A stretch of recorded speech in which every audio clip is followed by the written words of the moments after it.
नमस्कार, जय श्री कृष्ण सभी को। हम बात करते हैं आज राज्य के नीति निर्देशक तत्वों से संबंधित प्रश्नों की।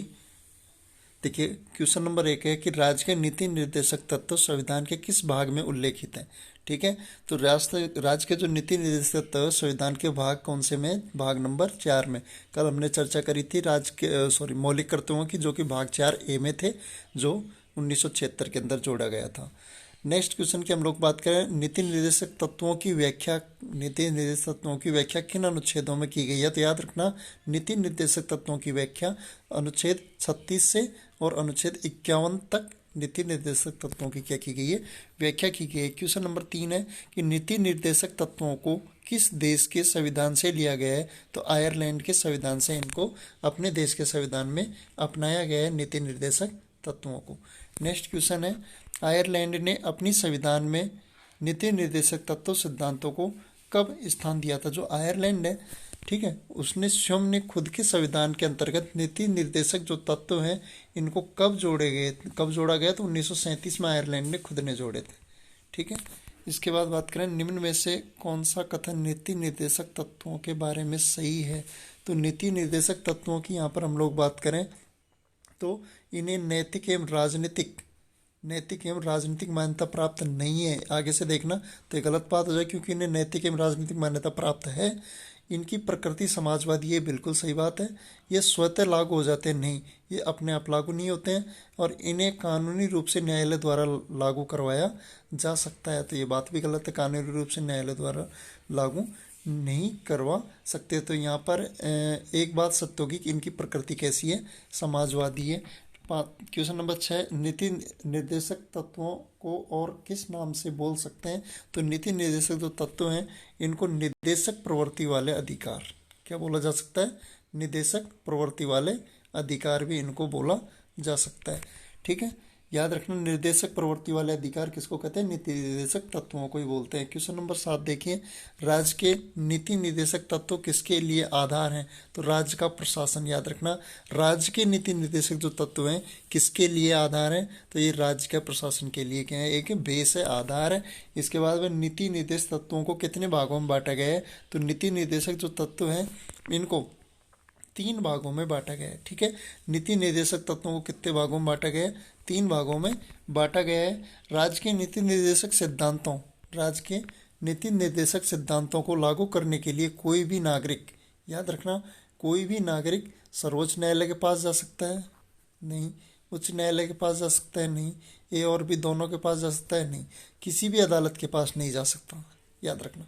ठीक है, नीति निर्देशक तत्वों को लागू करवाने के लिए कोई भी जो नागरिक है वो किसी भी अदालत के पास नहीं जा सकता है, ये आपको ध्यान में रखना है।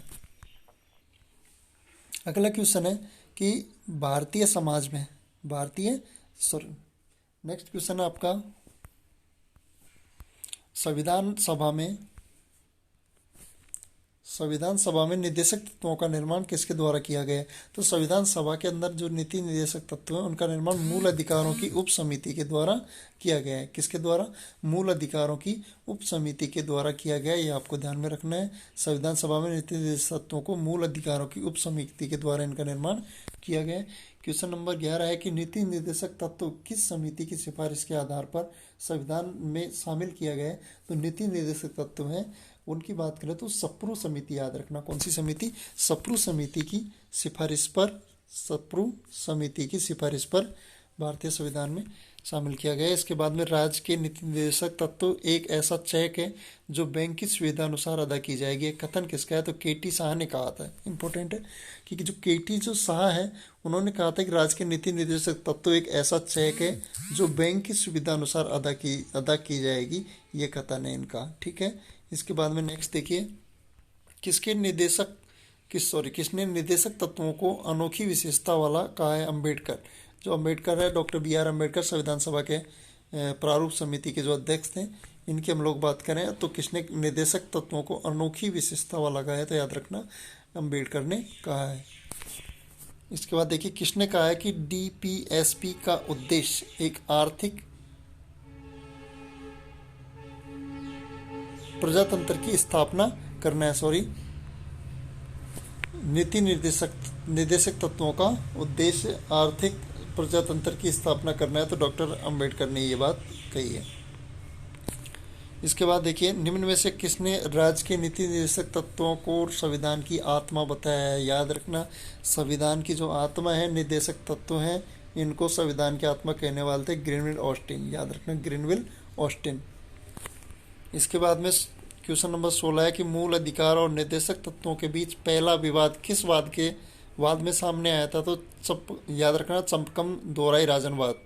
इसको ध्यान में रखना आपको कि मूल अधिकार निर्देशक तत्वों के बीच का पहला विवाद किस में सामने आया था। तो ये वाद था चंपकम दोहराई राजनवाद। इसको ध्यान में रखना।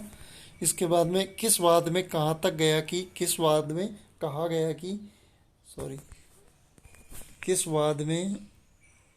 गया कि मूल अधिकार एवं नीति निर्देशक तत्व एक दूसरे के पूरक है। तो याद रखना, मिनवान मिल्स जो विवाद था, उसके अंदर कहा गया था कि मूल अधिकार एवं निर्देशक तत्व एक दूसरे के क्या हैं, पूरक।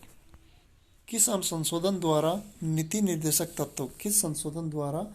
निर्देशक तत्वों को मूल अधिकारों के अनुच्छेद 14, 19 और 31 पर वरीयता दी गई। तो याद रखना, ये 42वां संविधान संशोधन था।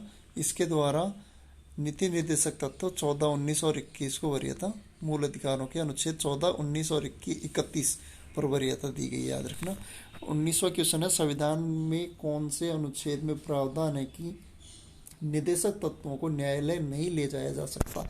अभी पिछले हमने एक बात करी थी क्वेश्चन में कि इनको लागू करवाने के लिए ना तो आप हाई कोर्ट जा सकते हो, ना आप सुप्रीम कोर्ट जा सकते हो, किसी भी न्यायालय में नहीं ले जा सकते।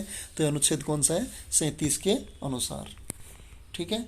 इसके बाद में क्वेश्चन नंबर 20 है, समान न्याय और निःशुल्क विधिक सहायता का उल्लेख है। तो अनुच्छेद 39(a) के अंदर या 39 के या 39(1) में। याद रखना, समान न्याय और निःशुल्क विधिक सहायता का उल्लेख किसमें है, तो अनुच्छेद 39 में। इसके बाद में महिला प्रसूति सहायता कौन से अनुच्छेद के तहत दी जाती है, तो अनुच्छेद 42 में। महिला प्रसूति सहायता कौन से अनुच्छेद के तहत दी जाती है, तो अनुच्छेद 42 में दी जाती है, जो महिलाओं को प्रसव होने के बाद जो भी सहायता मिलती है।